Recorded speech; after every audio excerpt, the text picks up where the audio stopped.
Ay di ara, hapit na jud mo abri ang inyong gipabot ang new SM City Davao Extension diri na dapit sa may Matitangi banda sa may Genesis 88.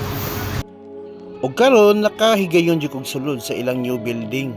So nakita ninyo karon sa video napay mga portion nga wala pa nahuman.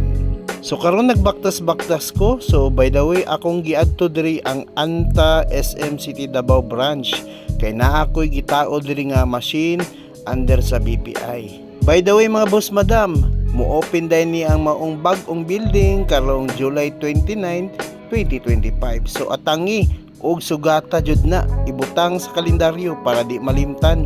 So karon hapit na ko mosulod sa ilang establishmento aron sugdan og i-orient sila kung unsaon paggamit sa maong mismong terminal nila para na sila magamit karong opening nga mga credit cards na mobayad o mga debit cards.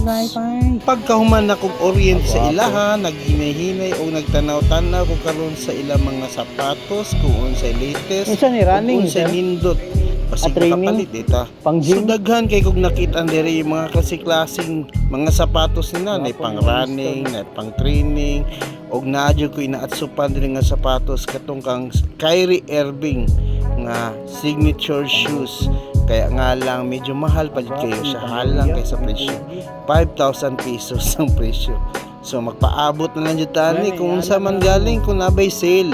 Pero silang opening muhatag sila 10% silang opening sa tanang mga regular price ng mga sapatos o mga apparel. So ayaw ninyo padugaya ha, i-try nyo bisita po ning Anta Shoes SM City Davao branch para ma-avail jud ninyo ang new arrivals o discounted price sa ilang mga balikya.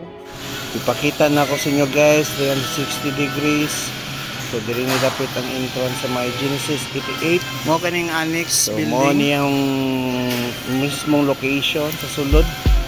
Wapo siya, dako pa kay ni kinapa ni second floor, third floor. So karong 29 so wala pa jud na ako siya nalibot tanan month of July. So basta karong July 29 open na ilang annex building bag-o diri sa may banda Genesis 88. So kita kits